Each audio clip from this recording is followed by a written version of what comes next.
તુલસી માતા અને એકાદશીની વ્રતકથા। જય શ્રી હરિ ભગવાન વિષ્ણુ। ઓમ નમઃ શિવાય। આજે મિત્રો આપણે સાંભળીશું એકાદશી અને તુલસી માતાની કથા। જો તમે મારી ચેનલમાં નવા હોય તો સબસ્ક્રાઇબ જરૂર કરી દેજો। એક ગામમાં એક ડોશીમાં તેના દીકરા સાથે પૌત્ર પૌત્રી અને વહુ સાથે રહેતા હતા। ડોશીમાનું નામ સુખવતી હતું। તેનો પરિવાર રાજી ખુશીથી રહેતો હતો, કેમ કે ડોશીમાં બહુ નિયમ કર્મવાળા હતા અને એ હંમેશા એકાદશીનું વ્રત રાખતા હતા અને તુલસીજીનું નિત્ય પૂજન કરતા હતા। તો એ રોજ તળાવે જતા, સ્નાન કરે અને તુલસીજીની પૂજા કરે, તુલસીજીને સિંચતા અને તુલસીજીને દીવો પણ કરતા, તુલસીજીની આરતી કરતા। આવી રીતે ડોશીમાના દિવસો વીતી રહ્યા હતા। સુખવતી ડોશીમાની જે સખીઓ હતી, જો કે એની ઉંમરની હતી, તે સાથે બેસીને કથા વાર્તા કહેતા અને જ્ઞાનનો વધારો કરતા। એક દિવસની વાત છે, સુખી ડોશીમા હતા, જે સુખવતી ડોશીમા હતા, જેને બધા સુખિયા કહીને બોલાવતા હતા। તો એ ડોશીમા એની બધી સહેલીઓ સાથે બેઠા હતા, એના ઉંમરની, એકબીજા સાથે વાતચીત કરી રહ્યા હતા। લગભગ 7-8 ડોશીઓ હશે, બધા ડોશીમા સાથે વાતો કરી રહ્યા હતા। તેમાંથી એક ડોશીમા બોલ્યા કે હે સુખવતી, અમે વિચાર કરી રહ્યા છીએ કે દ્વારકાધીશ જઈએ, દ્વારકાધીશના દર્શન કરવા આપણે દ્વારિકા જઈએ, દ્વારકાધીશની જાત્રા કરવાનું ઘણું મન થયું છે। તો ત્યાં જેટલા પણ ડોશીમા હતા, 6, 7, 8 જે પણ, એ બધા કહેવા લાગ્યા, આ તો બહુ સારી વાત છે, આપણે આપણા જીવનમાં દ્વારકાધીશના દર્શન કરવા જ જોઈએ। માટે એમણે કહ્યું કે હવે બીજી વાર આપણે દ્વારકાધીશ જરૂર જઈશું, આપણે નક્કી કરીએ। તો બધા સુખવતી ડોશીમાને કહેવા લાગ્યા, એ સુખિયા કાકી, શું તમે પણ દ્વારકાધીશના દર્શન કરવા આવશો તીર્થયાત્રા માટે? કારણ કે એ 7-8 સ્ત્રી હતી, એમાંથી અમુક તો નાની ઉંમરની સ્ત્રીઓ હતી, જે આ સુખિયા ડોશીમાને કાકી કહીને બોલાવતી હતી। તો ડોશીમાનું તો બહુ મન હતું દ્વારકાધીશની યાત્રા કરવા જવાનું, દ્વારકાધીશના દર્શન કરવા માટેનું। ડોશીમા કહે છે કે હું પહેલાં મારા દીકરાને પૂછી લઉં અને પછી તમને હું જવાબ આપીશ। ડોશીમા ઘરે આવ્યા। ડોશીમાનો જે દીકરો હતો તે નોકરીએ ગયો હતો। સાંજે જ્યારે તે ઘરે આવ્યો તો ડોશીમાના પુત્ર પૌત્ર હતા, એ ડોશીમા માટે જમવાનું લઈને ગયા। તો ડોશીમાએ જમવાની ના કહી દીધી કે મારે આજે જમવાનું મારું મન નથી। આ બાજુ જ્યારે ડોશીમાનો દીકરો જમવા બેઠો તો તેણે એની પત્નીને કહ્યું, શું માએ જમી લીધું?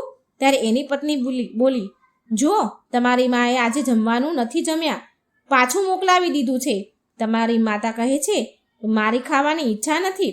આ સાંભળી ડોશીમાનો દીકરો, જેનું નામ મુરલી હતું, એ તેની માતા પાસે ગયો અને પૂછ્યું કે માં, શું વાત છે, આજે તમે જમવાનું કેમ નથી જમી રહ્યા? ત્યારે ડોશીમા બોલ્યા, બેટા આજે મારું મન નથી। ત્યારે દીકરો બોલ્યો, શું માં, તમારી ક્યાંક તબિયત તો ખરાબ નથી ને? જો કોઈ વાત છે, મુશ્કેલી છે, તકલીફ છે, મને કહો, હું તમને વૈદ પાસે લઈ જાઉં। ત્યારે ડોશીમા બોલ્યા, મારે કોઈ તકલીફ નથી બેટા, બસ મારું મન દ્વારકાધીશના દર્શન કરવાનું થયું છે, દ્વારકાની યાત્રા કરવાનું થયું છે। ત્યારે તેનો દીકરો બોલ્યો, માં મન ખોલીને કહો, વાત શું છે? ત્યારે ડોશીમા કહે છે, જે ડોશીઓ સાથે સાંજે જે વાત થઈ હતી એ બધી જ વાત દિલ ખોલીને એના દીકરાને કહી। તો તેનો દીકરો જે મુરલી છે એને બધું કહ્યું કે 8-10 સખીઓ દ્વારકાધીશની યાત્રા કરવા જઈ રહી છે અને મારું પણ બહુ મન છે કે હું પણ દ્વારકાધીશની યાત્રા કરવા જાઉં। આટલી વાત સાંભળીને દીકરો બોલ્યો, માં કંઈ જ વાંધો નહીં, આમાં શું મોટી વાત છે આટલો બધો વિચાર કરવાનો? હું તમારા યાત્રાનો પ્રબંધ કરી દઉં છું, તમે યાત્રા કરવા જાઓ। ડોશીમા તો આમ સાંભળીને બહુ ખુશ થયા અને એ તેમના દ્વારકાધીશનું ધ્યાન કરવા લાગ્યા। પછી પાછા ડોશીમા બોલ્યા કે બેટા, હજી એક ચિંતા છે મારી। દીકરો કહે છે, માં શું વાત છે?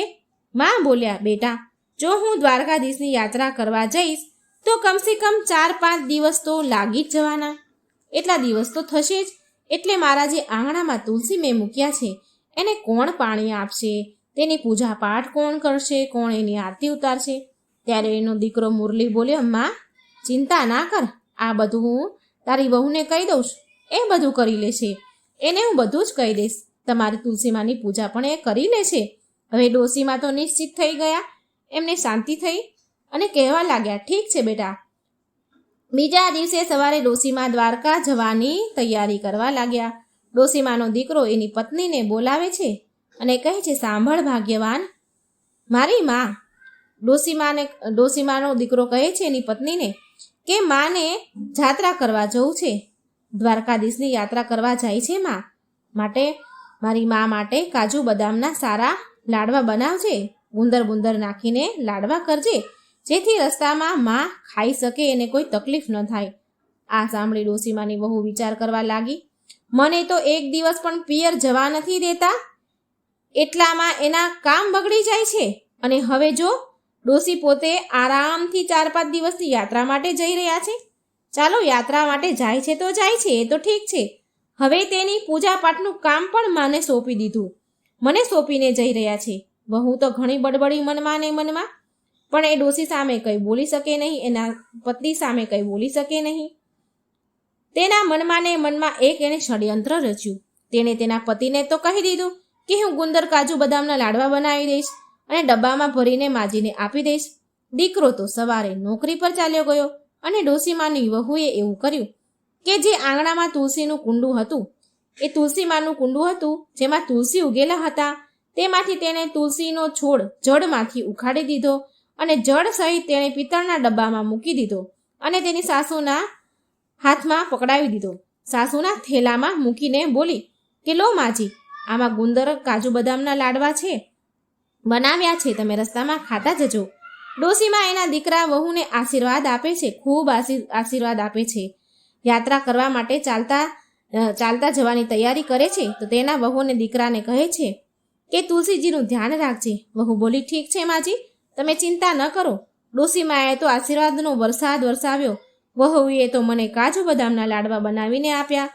દૂધે નાઓ, પૂતો ફલો, લાખોમાં બેસો, કરોડોમાં ઉઠો, દિન દુગની રાત ચોગની તરક્કી કરો. માજીના મુખથી તો ખુશી આશીર્વાદ નીકળી રહ્યા છે. સૌભાગ્યવતી રહો, મારા દીકરાને સારું કામ થાય. આમ અનેક આશીર્વાદ આપતા તેમની સખીઓ સાથે ચાલતા થયા. હવે બધી ડોસીઓ દ્વારકાધીશની પગપાળા યાત્રા કરી રહી છે. ચાલતા ચાલતા જાય છે અને સાંજ પડી. સાંજનો સમય થયો એટલે થાકી ગયા, એટલે એક છાંયો શોધ્યો. થાકી ગયા ત્યારે છાંયે બેસીને વિશ્રામ કરવા લાગ્યા અને એમના ખાવા પીવાનો જે સામાન હતો લાવ્યા હતા તે નીકાળીને ખાવા લાગ્યા. ત્યારે સુખવતી ડોસીમાએ ડબ્બો ખોલ્યો તો એમાં ઘીના લથપથ કાજુ બદામના લાડવા મૂકેલા હતા. ડોસીમાએ અડધા લાડવા ખાધા અને અડધા તેની સખીઓમાં વેચી દીધા અને ભગવાનને ભોગ પણ મનમાં ને મનમાં લગાવી દીધો. હવે બધી સખીઓ કહેવા લાગી, અરે સુખિયા, અરે સુખવતી, તારી વહુ તો કેટલી સારી છે, તારું કેટલું ધ્યાન રાખે છે. તારી વહુએ તારી માટે ઘીના લાડવા કાજુ બદામ નાખીને બનાવી દીધા. અને એક જો અમારી વહુ, જેણે મને તેલના પરોઠા બનાવીને દીધા. તો બીજી ડોસી બોલી, અરે મારી વહુએ તો સૂકી રોટલી આપી છે મને. તો ત્રીજી ડોસી બોલી, અરે મારી વહુએ તો જો મરચુંને રોટલો આપ્યો છે. ચોથી ડોસી બોલી, મારી વહુએ તો અથાણુંને રોટલો આપ્યો છે.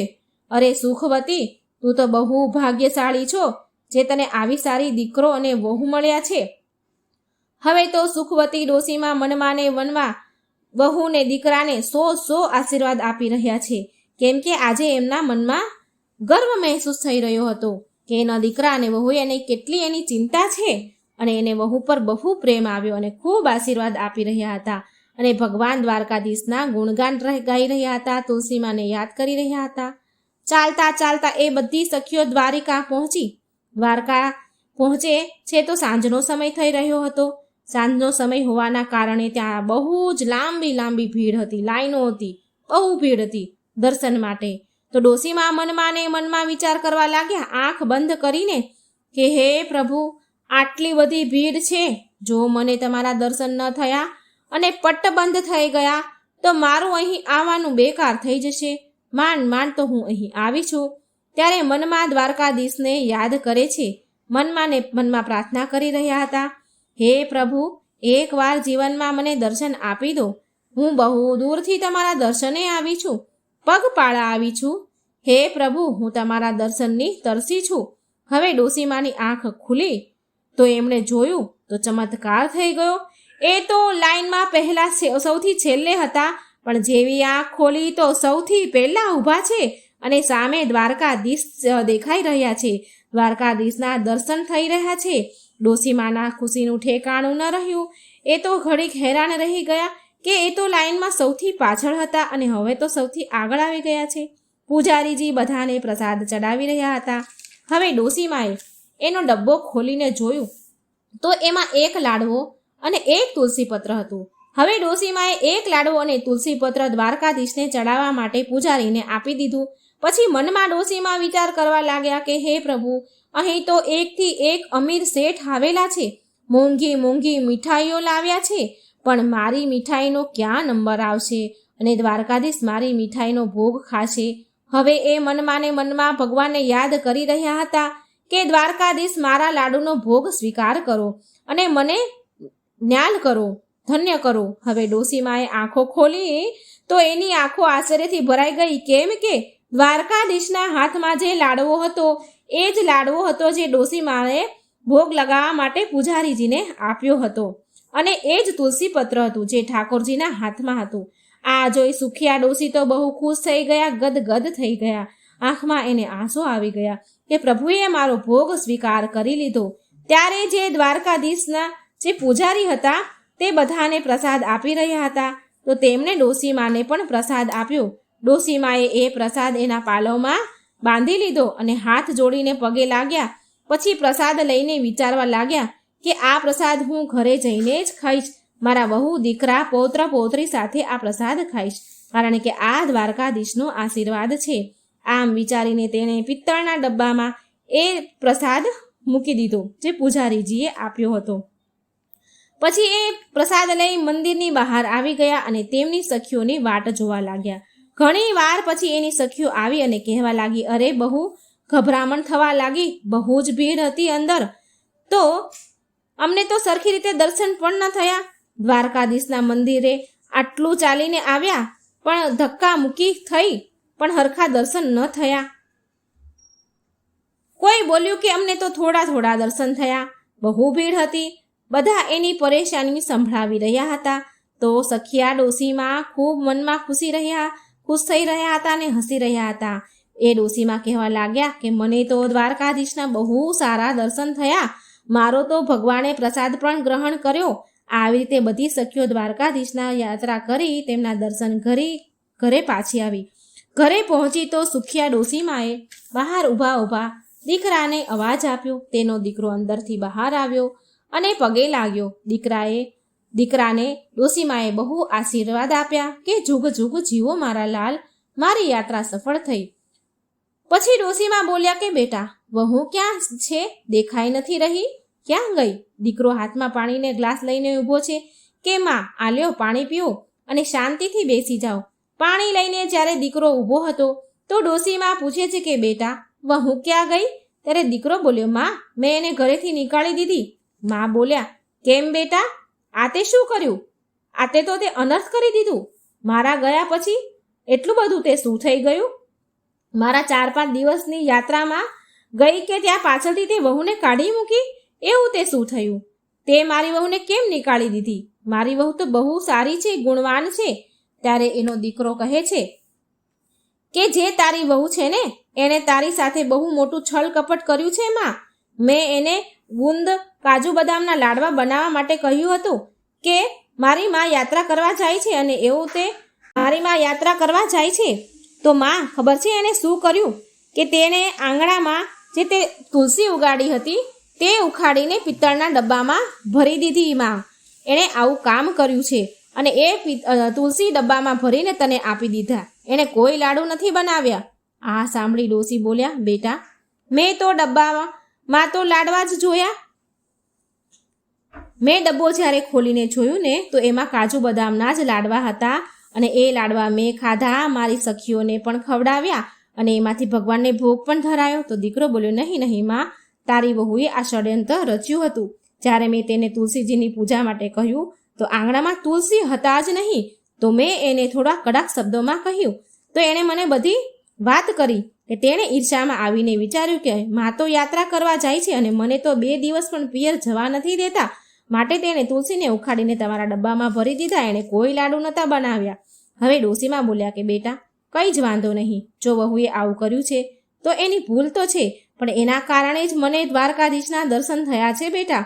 મારી સાથે એટલા ચમત્કાર થયા કે હું તને શું કહું, શું ગુણગાન કરું. હું તો ભીડમાં સૌથી પાછળ ઊભી હતી, ત્યારે મેં દ્વારકાધીશને પ્રાર્થના કરી તો દ્વારકાધીશની કૃપાથી હું બધાથી જ આગળ થઈ ગઈ. અને એ તો પણ બેટા, મારા ડબ્બામાં એક તુલસીજીનું પત્ર અને એક લાડુ પણ હતો. એ તુલસી માની કૃપાથી જ તુલસી અને લાડુ ભગવાનને ચડ્યા છે, ભગવાને ભોગ ખાધો છે.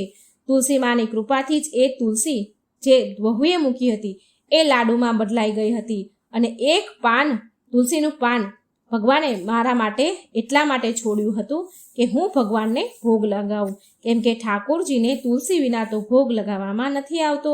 માટે એમણે મારો ભોગ સ્વીકાર કર્યો હતો, કેમ કે એમાં તુલસી દલ હતું. હવે તો બેટા, મારી વહુએ ભલે જે પણ કર્યું, મને તો વહુના કારણે જ આ ચમત્કાર થયા છે. ઠાકોરજીના આટલા સારા દર્શન થયા છે મને. હું તો દ્વારકાધીશના દર્શન કરી ધન્ય ધન્ય થઈ ગઈ. બેટા, તું હમણાં જ જા અને વહુને પિયર લઈ આવ. હવે દીકરો એની માની વાત સાંભળી અને એની પત્નીને પિયર લેવા ગયો અને પિયરથી લઈને ઘરે આવી ગયો. જ્યારે વહુ પિયરથી ઘરે આવી તો એની સાસુમાના પગમાં પડી અને માફી માંગવા લાગી. એટલે ડોશીમાં બોલ્યા, અરે વહુ, મેં તો તને માફ કરી દીધું. મને તો તારા કારણે જ ભગવાનના દર્શન થયા છે. જો તું આમ ન કરત તો ખબર નહીં મને ભગવાનના દર્શન થાત કે નહીં. મેં તો તને માફ કરી દીધી, પણ હા, જો તારે માફી જ માંગવી છે ને તો એકાદશી માં તુલસી માની અને ભગવાન ઠાકોરજીની માંગ. વહુએ તુલસી માની માફી માંગી અને પછી સાસુમાને યાદ આવ્યું કે અરે, હું તો દ્વારકાધીશનો પ્રસાદ લઈને આવી છું. એટલામાં તેના પૌત્ર પૌત્રી રમતા રમતા આવ્યા અને બોલ્યા, દાદીમાં, તમે યાત્રા કરવા ગયા હતા, અમારી માટે શું લાવ્યા છો? દાદીમાં બોલ્યા, બેટા, હું દ્વારકાધીશનો પ્રસાદ લાવી છું, બધા થોડો થોડો વેચીને ખાઈશું. હવે જેવો ડોશીમાએ તે થેલીમાંથી પિત્તળનો ડબ્બો કાઢ્યો અને પ્રસાદ કાઢવા ગયા તો એમાં જો પ્રસાદનો લાડુ મૂક્યો હતો એ તો ડબ્બામાં હતો નહીં, પરંતુ પૂરો પિત્તળનો ડબ્બો હીરા, મોતી, સોના, ચાંદીથી ભર્યો હતો. આ જોઈ બધાની આંખો ચમકી ગઈ. એ ડોશીમાં બોલ્યા, બેટા, મેં તો આમાં લાડવો મૂક્યો હતો, ખબર નહીં કે આમાં આટલો હીરા મોતી કેમ આવ્યા, ક્યાંથી ના આવ્યા. ત્યારે વહુ અને દીકરો કહે છે, માં, આ બધું એકાદશી માતાની, તુલસી માતાની ને ઠાકોરજીની કૃપા છે, એના કારણે જ થયું છે. માં, તમારી ભક્તિ સાચી છે, તમારી પ્રભુ પરની શ્રદ્ધા સાચી છે, માટે ભગવાને તમારી એકાદશી અને તુલસી માતાની પૂજાનું ફળ આપ્યું છે. હવે તો વહુ દીકરો માના પગમાં પડી ગયા. માં બોલ્યા, બેટા, મને છોડી તુલસી માના પગમાં પડો. હવે તો વહુ અને દીકરો તુલસી માની માફી માંગે છે, ઠાકોરજીની પણ માફી માંગે છે કે અજાણતા જે અમારાથી ભૂલ થઈ ગઈ છે અમને માફ કરી દો. હવે તો વહુ દીકરો પણ એની માની જેમ એકાદશીનું વ્રત કરવા લાગ્યા અને તુલસીજીની સેવા કરવા લાગ્યા, પાણી અર્પણ કરવા લાગ્યા, પૂજા આરતી કરવા લાગ્યા. આવી રીતે એમનું ઘર ખુશીઓથી ભરાઈ ગયું. દિવસ એમના ખુશીથી વીતવા લાગ્યા. હવે ડોશીમા પાસે આટલું બધું ધન થઈ ગયું હતું, માટે તે ગામમાં કેટલાય પુણ્યના કામ કરતા હતા. ગરીબની દીકરી હોય, જે ગરીબ હોય એની દીકરીના લગ્ન ન કરાવી શકતા હોય તો એના એ ડોશીમાં લગ્ન કરાવી દેતા હતા.